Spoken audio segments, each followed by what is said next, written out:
deep in the heart of Rome, behind the towering marble columns and beneath the golden mosaics of the Vatican, a quiet yet undeniable tension simmers. At first glance, everything appears peaceful: tourists snapping photos of St. Peter's Basilica, whispers of ancient prayers echoing through the Vatican halls. But beneath this serene surface, a momentous shift is unfolding, one that could redefine the spiritual leadership of over 1.3 billion Catholics around the world.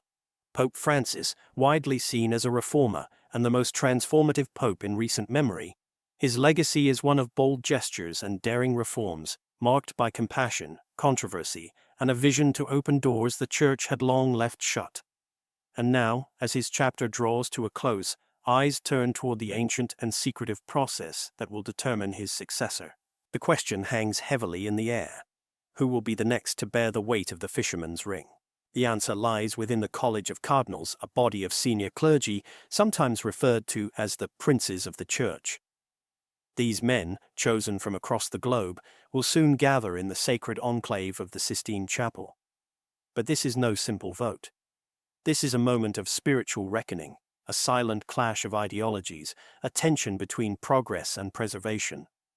It is a reflection not only of theology, but of politics, culture, and the changing needs of a global flock. Tonight, we begin our journey through the profiles of 10 cardinals who could ascend to the highest office in the Catholic Church. These figures, drawn from vastly different corners of the world, each bring a unique perspective, a personal story, and a theological compass that could steer the Church for generations to come. Let's begin with number 10. Number 10, Cardinal Wim Ijik, the Doctor of Doctrine. At the 10th spot stands a figure of quiet resolve and intellectual precision: Cardinal Wim Ijik, the 71-year-old Archbishop of Utrecht. Before answering the call to priesthood, Ijik trained as a medical doctor, dedicating himself to the healing of bodies. But eventually, he traded the operating room for the cathedral, choosing instead to treat what he saw as a deeper ailment: the moral and spiritual drift of modern society. That same clinical discipline now defines his approach to theology. Known for his firm stance on doctrinal matters, Ijik has often voiced concern about what he perceives as the Church's growing ambiguity on issues such as marriage, communion, and moral relativism. He has publicly expressed disagreement with some of Pope Francis's more progressive gestures, placing himself firmly within the conservative camp. To his supporters, he is a surgeon of the soul, precise, unwavering, and essential. To his critics, he is too rooted in the past to effectively navigate the Church through the complexities of the present. Imagine, for a moment, a Dutch pope, a former physician turned shepherd whose steady hands now work to suture the torn fabric of tradition. Could such a figure unify a church at a crossroads, or would his unyielding defense of doctrine deepen internal divides? That question may soon find its answer within the conclave. Number 9, Cardinal Fridolin Ambongo Bisongo, the voice of Africa. From the vibrant, faith-filled heart of the African continent rises Cardinal Fridolin Ambongo Bisongo, our number 9 contender. At 65, he serves as the Archbishop of Kinshasa, where he has become a central figure in one of the Church's most dynamic regions. In a continent where Catholicism is not only surviving but thriving, Ambongo's voice carries weight far beyond his diocese.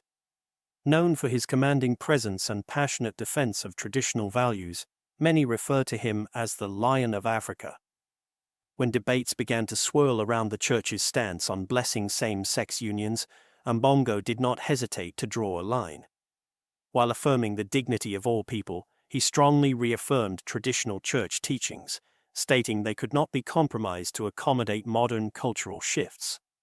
His position echoed throughout African dioceses and cemented his reputation as a leader unafraid to stand firm, even in the face of global controversy. The idea of an African pope, a first in Church history, has never been more conceivable than now. With the center of global Catholicism gradually moving south, some see in Ambongo not only a guardian of faith, but a symbol of the Church's future. Yet his resistance to progressive reforms may create deep fractures within the conclave. Is the world ready to see Peter's throne occupied by a lion from Africa? Time will tell. Number 8, Cardinal Raymond Burke, the defender of tradition. Coming in at number 8 is perhaps the most polarizing name on this list: Cardinal Raymond Burke, a 76-year-old American prelate from Wisconsin. Known both for his regal bearing and unwavering adherence to traditional Catholic practices, Burke has become a powerful symbol of resistance to modern reinterpretations of church doctrine.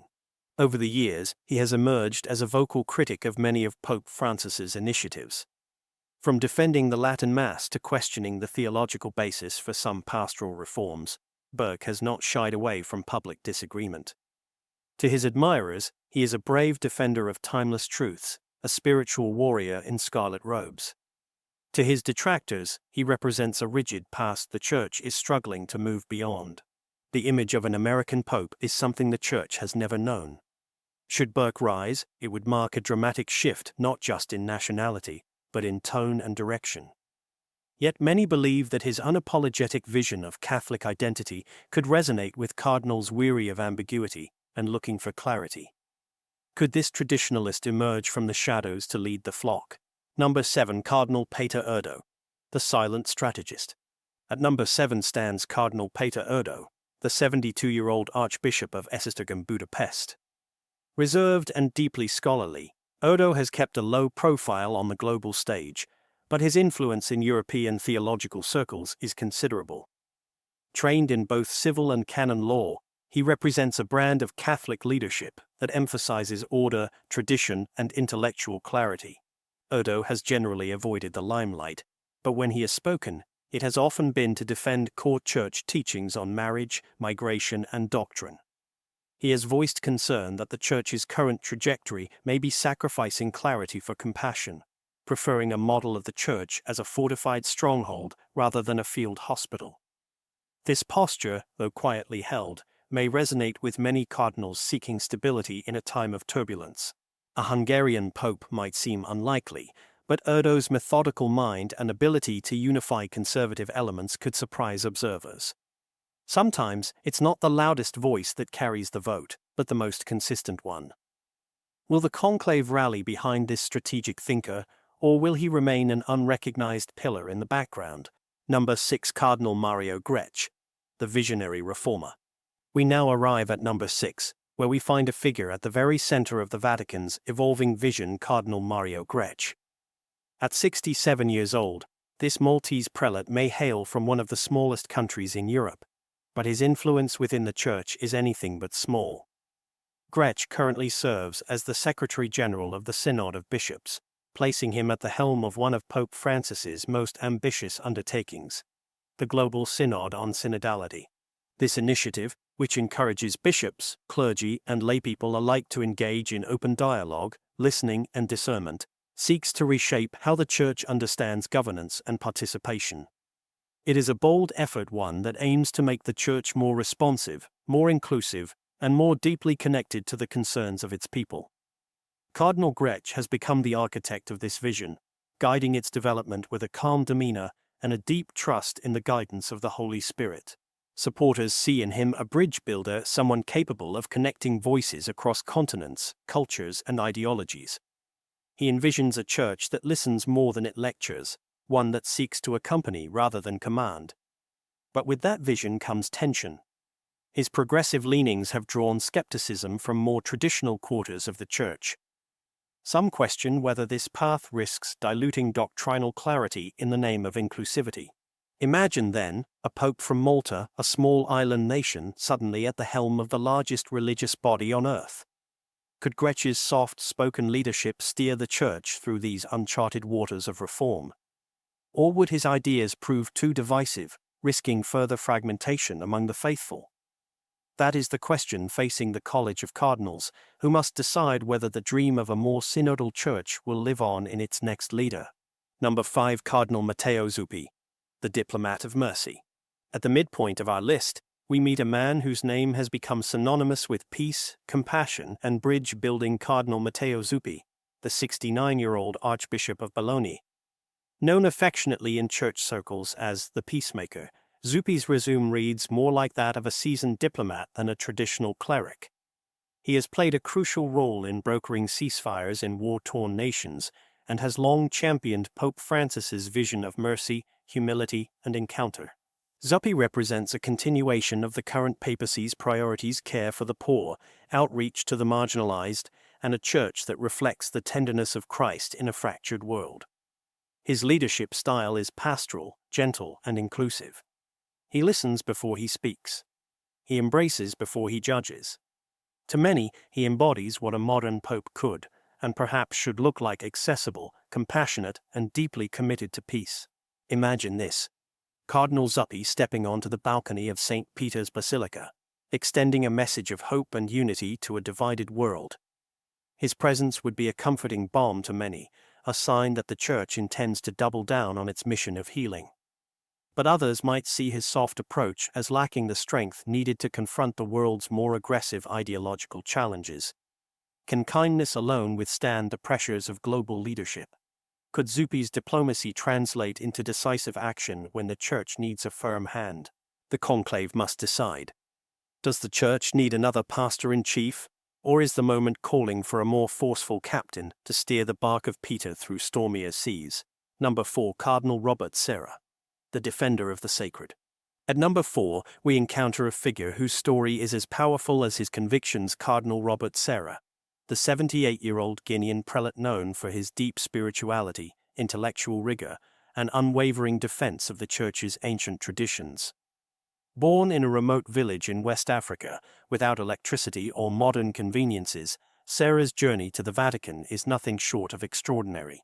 From humble beginnings to the heights of Church leadership, he has carried with him a profound reverence for the sacred and a determination to preserve what he sees as the true identity of the Catholic faith. Cardinal Serra is known for his contemplative silence and piercing insights. His best-selling books, which explore the need for interior stillness and fidelity to God's eternal truths, have resonated with millions of readers worldwide. In an age of constant noise, his call to embrace silence has struck a chord, especially among Catholics seeking depth and stability. Serra's vision of the Church is rooted in timeless principles. He is a staunch supporter of the Latin Mass, traditional liturgy, and moral clarity. He has spoken openly against what he perceives as dangerous compromises with secular values, particularly in matters of family, sexuality, and doctrine. In 2019, he famously warned that the West was suffering a spiritual death by indifference, and that the Church must not follow suit. Envision an African pope, not a reformer in the mold of Francis, but a guardian of sacred tradition. Cardinal Serra would likely reintroduce older rites, affirm long-standing teachings without ambiguity, and call the faithful back to the spiritual depths of prayer and sacrifice. To many, he is a prophetic voice crying out in a time of confusion.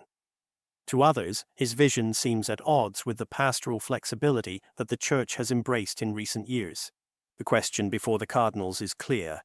Would elevating Cardinal Serra bring the Church closer to its roots, or risk alienating those who see its future in dialogue and adaptation? Though now in his late 70s, Cardinal Robert Serra's name still echoes in the corridors of Catholic power with a resonance that is impossible to ignore. At 78, some might say he is beyond the prime age traditionally favored for papal selection.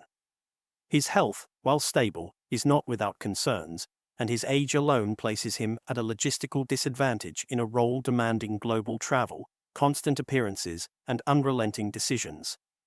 But his supporters are not focused on age or physical limitations. They see something far more powerful in him. They speak of a spiritual depth rarely found, a wisdom formed in the crucible of hardship and prayer. To them, Cardinal Serra is not just a candidate, he is a prophet. A voice crying out in the wilderness of a secularized world. Some have even likened him to a modern-day Moses, an elder shepherd chosen, not because of worldly qualifications, but because of spiritual fire. They envision a conclave shaken by his name Serra rising through the ballots like a thunderclap, shaking loose the dust of modern confusion and awakening the Church to its ancient roots. An African bishop once said of him, "He is our Augustine, brilliant, bold, and immovable in the truth." That comparison is no small praise. Like St. Augustine, Serra combines profound intellect with unwavering conviction. But that very firmness may be what hinders his path. In a Church increasingly leaning toward dialogue and adaptation, would a leader who refuses to bend be embraced or set aside? That remains one of the most profound questions facing the next conclave. Number 3. Cardinal Luis Antonio Tagle, the Heart of Asia. Rising to number 3 is a cardinal who has captured hearts not only in his native Philippines, but across the entire Catholic world. Cardinal Luis Antonio Tagle. At 66 years old, he represents a new kind of church leader. Vibrant, emotionally connected, and unafraid to let compassion guide both his speech and his actions. Often referred to as the Asian Francis, Tagle carries a similar warmth, charisma, and theological openness that has defined Pope Francis's papacy. Born in Manila, Tagle came from humble beginnings and has always remained close to the people. He is known for biking through crowded city streets to visit impoverished neighborhoods, embracing the poor not as a duty, but as his family. A gifted theologian, he balances intellectual rigor with a disarming personal authenticity. His sermons often bring both preacher and listener to tears, and his ability to connect with audiences from all walks of life is one of his greatest strengths. Currently serving as the prefect of the Dicastery for Evangelization, Tagle has become one of the most visible faces of the Church's mission to reach every corner of the globe. He speaks with the joy of the gospel, radiates the love of Christ, and calls for a church that includes rather than excludes. He has voiced support for greater pastoral inclusion, especially for those who feel forgotten or cast aside, saying plainly, "God's love excludes no one." For some, these words represent the heart of Christianity. For others, they spark concern, worried that doctrine might be lost in a wave of emotional appeal. Now picture this moment. The bells of St. Peter's Basilica ringing, crowds gathered below, and from the balcony steps a pope from Asia, the first in history. With tears in his eyes and joy in his voice, he addresses a church longing for hope. Such a moment would mark not only a geographical shift, but a powerful symbolic one, the center of gravity moving away from Europe and into the rising spiritual heartlands of the world. Still, Tagle's vulnerability is also his challenge. Critics whisper that his empathy could be perceived as softness, that his warmth might not withstand the cold realities of Vatican governance. The inner workings of the Curia are known to be complex and at times harsh. One cardinal was once overheard saying, "He is the future if he can survive the present." Whether Tagle's star will rise in full brilliance or be dimmed by institutional shadows remains one of the conclave's most compelling uncertainties. Number 2. Cardinal Pietro Parolin, the Vatican's master negotiator. At number 2 is a name that may not stir public excitement, but within the Vatican's inner circle, commands immense respect. Cardinal Pietro Parolin, the Vatican Secretary of State. At 70 years old, Parolin is a seasoned diplomat, a strategic mind, and a stabilizing force behind many of Pope Francis's most complex international efforts. If the Church were a ship sailing stormy seas, Parolin has often been its navigator, charting courses through turbulence with composure and calculation. Parolin is often described as the quintessential Vatican insider. Reserved, thoughtful, and always in control, he has spent decades serving the Holy See's diplomatic service, building relationships with nations both friendly and hostile. He was instrumental in re-establishing formal ties with Cuba and played a leading role in the controversial Vatican-China Agreement, an effort aimed at balancing the need for dialogue with the preservation of religious freedom in one of the most challenging environments for Catholics. His supporters view him as the only candidate with the experience necessary to manage the Church's global political footprint. At a time when the Vatican faces increasing scrutiny from governments, international organizations, and media alike, Parolin represents continuity, predictability, and political finesse. He is the man behind the curtain, rarely in the spotlight, but always at the center of every major diplomatic move. Envision a Parolin papacy, not one defined by emotional appeal or radical reform, but by quiet leadership, global strategy, and institutional stability. His election would signal a desire for the Church to maintain a steady hand on the wheel, preserving its geopolitical role while cautiously advancing its mission. Yet, his strengths are also his challenge. His reserved nature may not inspire the masses in the same way more charismatic figures do. Some worry that he is more administrator than pastor, more tactician than prophet. Would such a papacy ignite the hearts of believers, or simply maintain the status quo? These are the final questions the College of Cardinals must wrestle with. As they prepare to cast their votes, they will weigh not just age or titles, but vision, courage, and the soul of the Church's next chapter. Now imagine a leader unlike the ones dominating headlines or stirring fierce debates. Picture a man who speaks softly, but with conviction, a leader of poise and precision, calm under pressure and unshaken in the face of chaos. This is the essence of Cardinal Pietro Parolin, the Vatican's Secretary of State, and our number 2 contender for the papal throne. In a world eager for dramatic change or impassioned declarations, Parolin offers something entirely different. Steady hands at the helm, guiding the ship of the Church with quiet confidence. Born in northern Italy, Parolin grew up steeped in Catholic tradition and eventually rose through the ranks of the Vatican's diplomatic corps. Over the decades, he became known not for fiery sermons or sweeping reforms, but for his tact, intelligence, and uncanny ability to keep the wheels of the Church turning during times of global and internal upheaval. If the Church were a kingdom in crisis, he would be its courtly strategist dressed not in armor, but in subtle wisdom. In 2018, he faced one of his most controversial moments, negotiating the Vatican's diplomatic agreement with China. Supporters hailed it as a pragmatic step toward religious presence in a restricted nation, while critics saw it as a concession too conciliatory, too ambiguous. Too close to Beijing, some whispered. Yet through the storm, Parolin remained unmoved.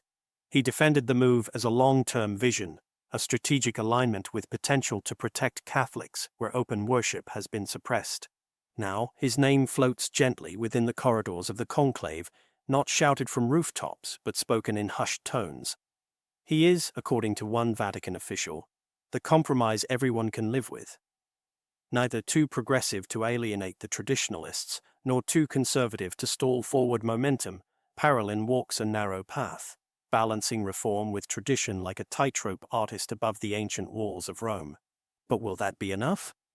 Some argue that Parolin, for all his political skill and institutional knowledge, lacks the spark needed to energize the Church in the eyes of the world. They fear he is a technocrat, a man of meetings and diplomacy, rather than bold vision and spiritual fire. Will the Cardinals choose this steady hand? Or, sensing the urgency of the moment, will they turn instead toward a louder, more passionate voice? Number 1, Cardinal Christoph Schönborn, the philosopher shepherd.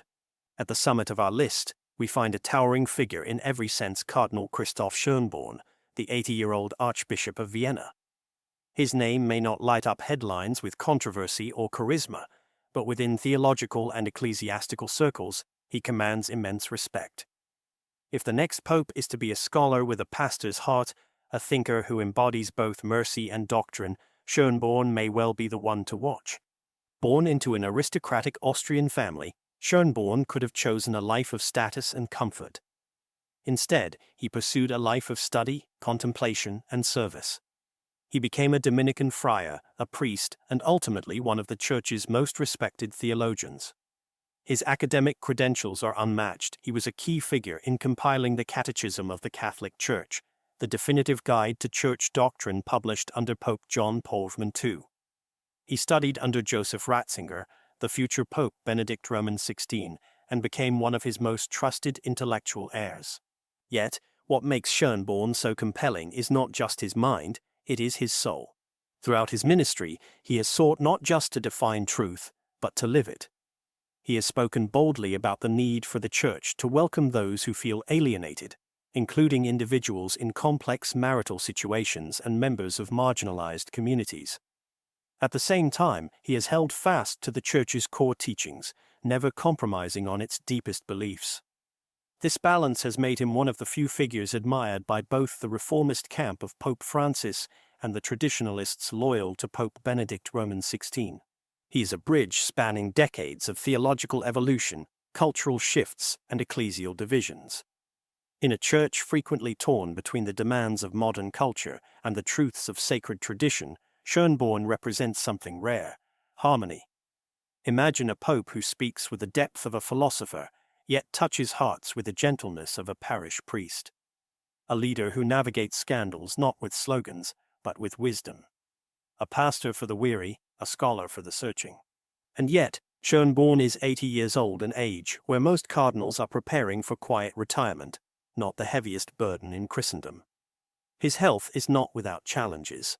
His election would almost certainly signal a transitional papacy, a wise guide to steady the church for a few crucial years before passing the baton.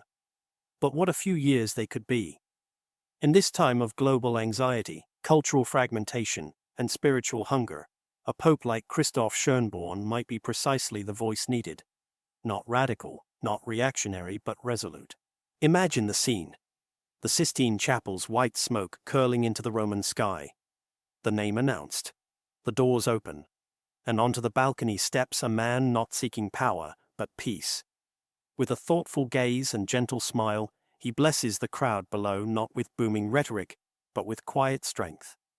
In him, many would see a father, a teacher, and a soul who carries both the wounds and wisdom of the church in his heart.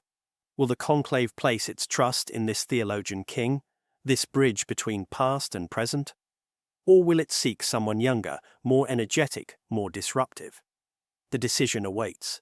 Though his age places him just outside the circle of voting cardinals, the name of Cardinal Christoph Schönborn continues to echo softly, yet persistently, through the marble corridors of the Vatican. At 80 years old, he no longer holds the right to cast a ballot in the conclave, a rule that has often signaled the end of papal possibilities for others. And yet, Schönborn defies easy dismissal. His influence, his intellect, and his legacy hover over the church like a gentle mist that refuses to lift. He may not be a voter, but he is still very much a contender, at least in hearts and minds. A man of profound paradoxes, Schönborn walks a line that few dare attempt. He has defended the timeless doctrines of the Catholic Church with clarity and conviction, while also showing an openness to civil unions for same-sex couples, a move that drew both praise and criticism. To some, this makes him inconsistent. To others, it reveals the soul of a shepherd, a man capable of balancing the demands of truth and mercy without compromising either. He is, in every sense, a tightrope walker in crimson robes. One misstep could alienate tradition. One overcorrection could drown compassion. And yet, somehow, he has remained upright, steady, and respected on both sides of the theological aisle. In many ways, Schönborn's candidacy is symbolic. He represents a church that remembers where it has been, but is uncertain where it is going. He stands at the crossroads of history and modernity, of doctrine and dialogue, of mystery and method. Though frail in appearance, he carries within him a formidable spirit, a mind shaped by decades of scholarship, a heart molded by years of pastoral care, and a soul tuned to the quiet whispers of divine wisdom. Picture the moment, if you will. The conclave has ended. The world waits beneath overcast skies. And suddenly, the curtains part. A familiar face steps onto the balcony of St. Peter's Basilica. Not young, not loud, not revolutionary, but known, trusted, respected. Schönborn raises his hand in blessing, not with flair, but with serenity. The crowd falls silent. In that moment, the world sees not just a new pope, but a wise sage, perhaps chosen not to reshape the church, but to remind it of who it truly is. One cardinal once remarked, almost in passing, "He's our last Renaissance man." It was a comment meant in admiration, and perhaps a little sorrow. The kind of leader who blends philosophy with poetry, intellect with imagination, and law with love is rare. And rarer still is one who has managed to do so without scandal, without polarization, and without losing the ability to inspire across generations. Though Schönborn may never wear the papal white, his presence will loom large over the next conclave, not necessarily as the next pope, but as the standard by which many others will be measured. His name may not be written in the ballots, but it will be whispered in the margins.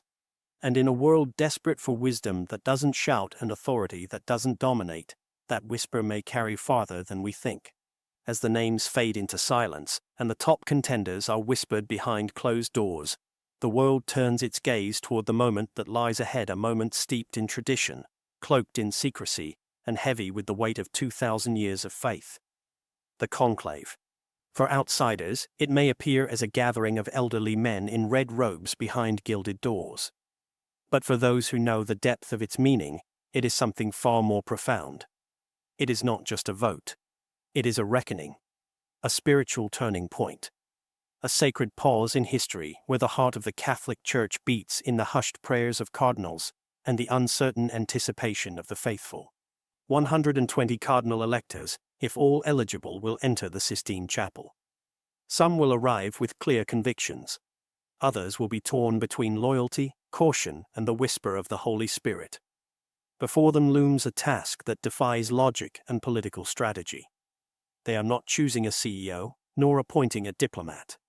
They are asked to discern the will of God for the leadership of over 1 billion souls. And while the world outside may reduce it to ideology or alliances, within the chapel, something else stirs. Reverence, silence, and the deep ache of responsibility. Beneath Michelangelo's fresco of the Last Judgment, each cardinal will swear an oath of secrecy. No phones, no outside communication. Only prayer, reflection, and ballots. Smoke will be the only signal, black for no decision, white for a new pope. This ancient signal will once again rise over the skyline of Rome, just as it has for centuries, as pilgrims and tourists alike wait in St. Peter's Square, eyes fixed on the chimney, hearts clutched in suspense. But beyond the rituals lies something more pressing, a question that haunts the conscience of the Church in every era. What kind of pope does the world need now? It is a world marked by division, not only among nations, but within families, communities, and yes, within the Church itself. Some yearn for a return to unshakable doctrine, moral clarity, and liturgical precision. Others cry out for a church that listens more deeply, that walks with the wounded, and reaches the forgotten. There is no easy choice. No perfect candidate. Only a collection of men, each bearing scars, insights, limitations, and virtues. And somewhere within those differences lies the soul of the Church herself, both ancient and alive, wounded and radiant, broken and resurrecting.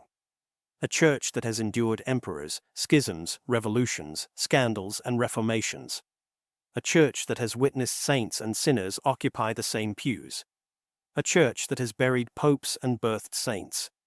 It is this church, mysterious and divine, that now prepares for its next chapter. Will the cardinals seek a pastor or a prophet? A reformer or a restorer?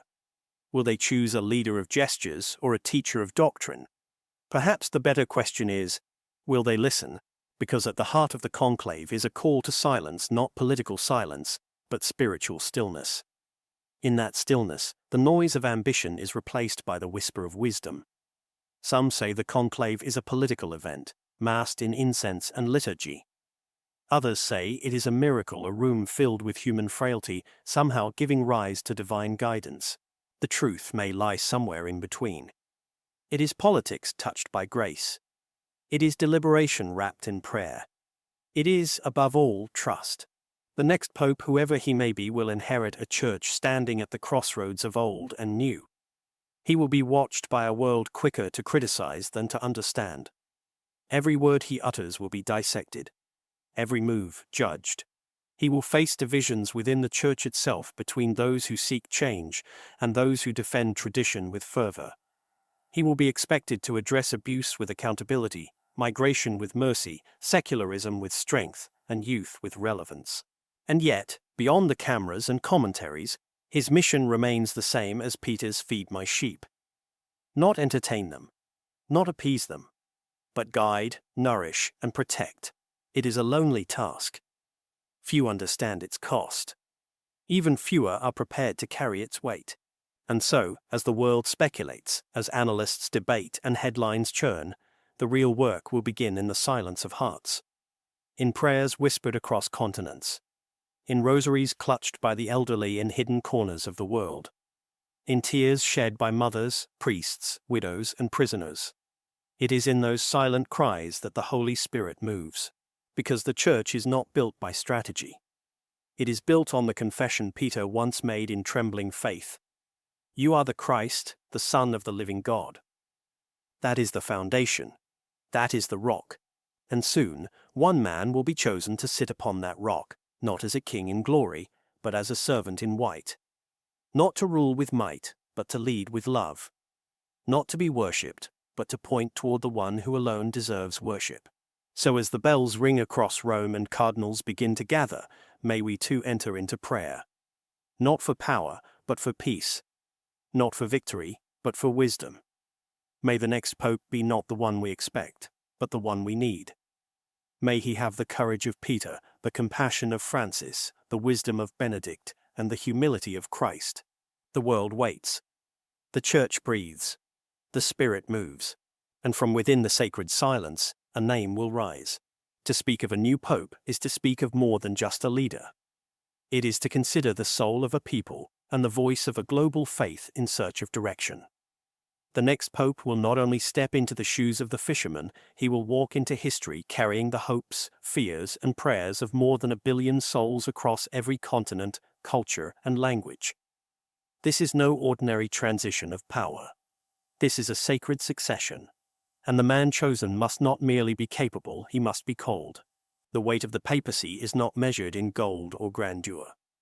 It is measured in responsibility and invisible, but undeniable burden that presses upon the heart of the one who accepts it.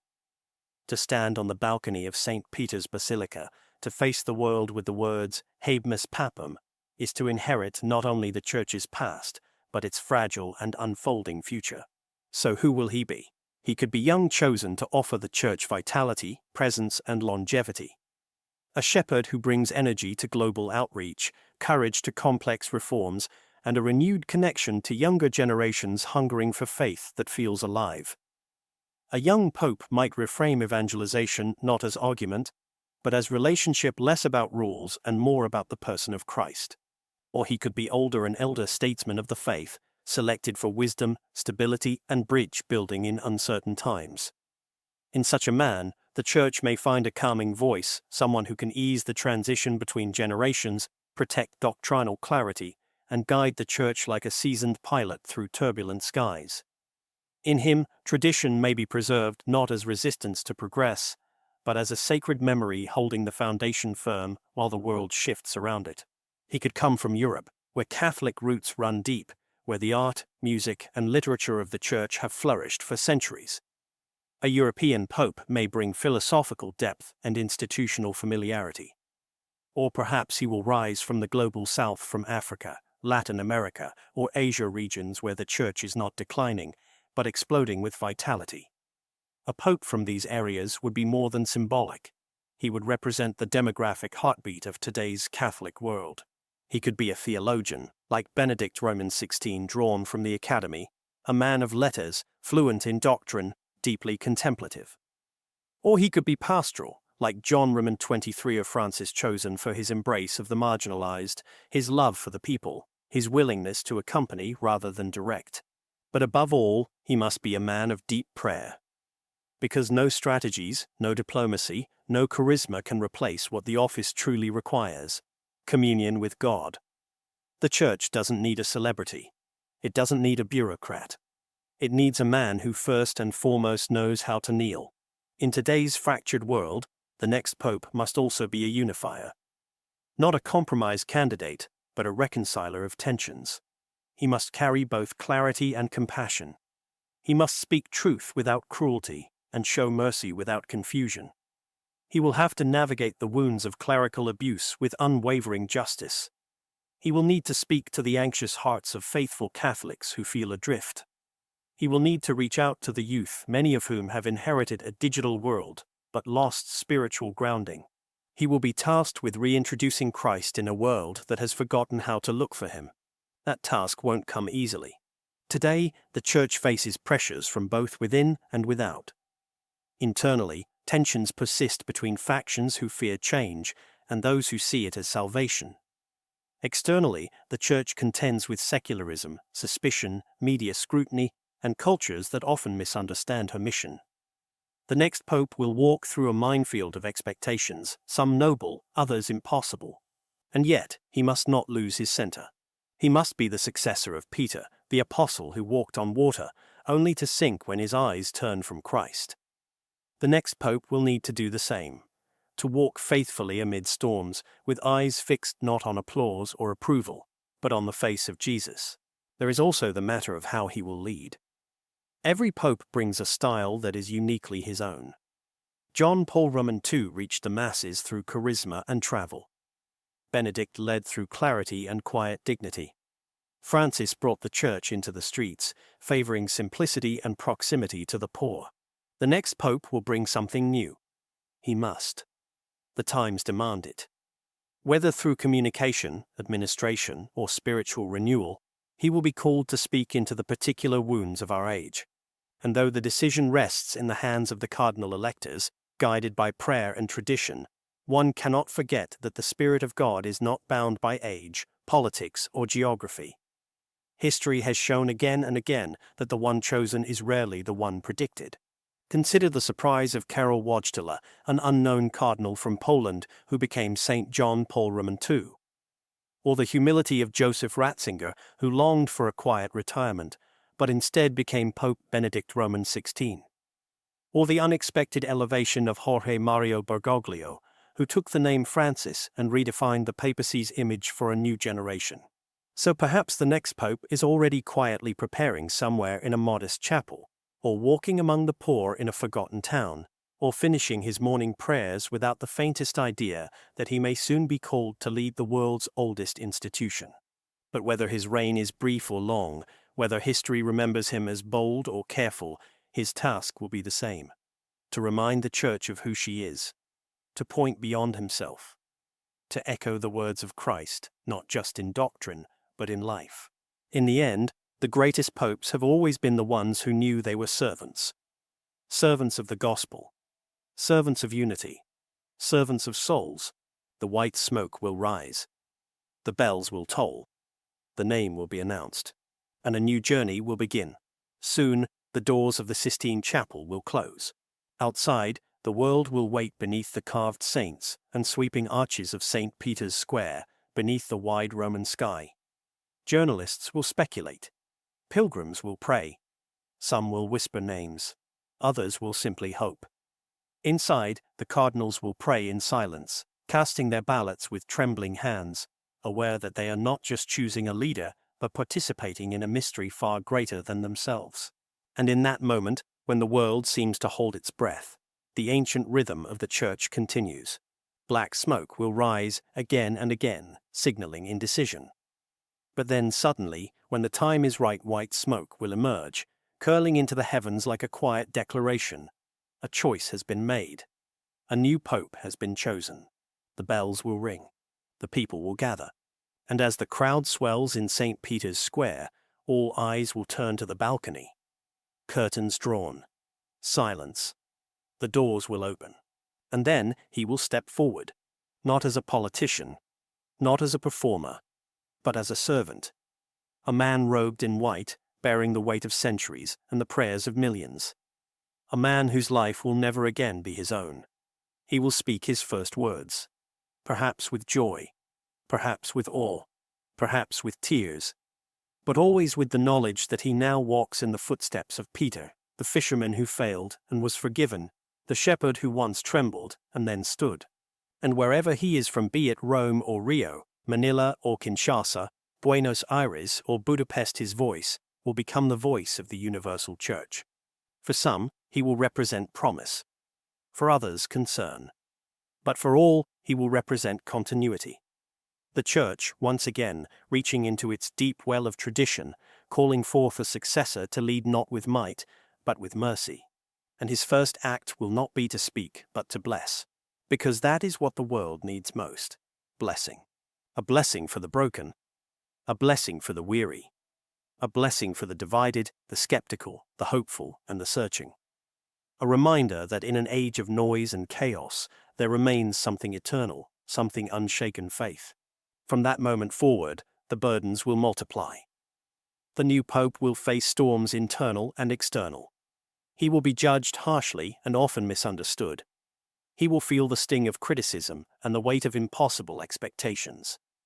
But he will also receive the prayers of the faithful, quiet, unseen, powerful. And when he bows his head each night in solitude, he will remember that his task is not to please the world, but to serve Christ. To be the visible sign of an invisible shepherd. To be a father to the fatherless, a guide to the lost, and a rock for a church that has weathered countless storms and still stands. Because that is the truth at the heart of this moment. The church still stands. Through every century of turmoil, reform, persecution, scandal, and glory, it has endured. Not because of perfect leaders, but because of a perfect Lord. And it will continue to stand not on clever strategies or charismatic speeches, but on the rock of faith. The new Pope will not save the Church. He will not heal every wound. He will not fix every flaw. But if he prays, if he listens, if he loves, he will lead her well. He will be remembered not for his policies, but for his fidelity. Not for how many liked him, but for how deeply he remained anchored in truth. And someday, when his own papacy comes to an end, he too will be laid to rest just like the popes before him. Another link in a chain that stretches across millennia. Another chapter in the living history of a church that outlasts kingdoms and survives even its darkest hours. And once again, the bells will toll. And the world will wait. Because the church continues not because of who leads her, but because of who founded her, Christ. So let the white smoke rise. Let the new name be spoken. Let the journey begin. And may the new Pope, wherever he comes from, whatever his name, be a man of courage, compassion, and conviction. May he walk humbly, lead boldly, and above all, love deeply. Because in the end, the greatest legacy of any pope is not the size of his crowds or the reach of his voice. It is the shadow of his cross.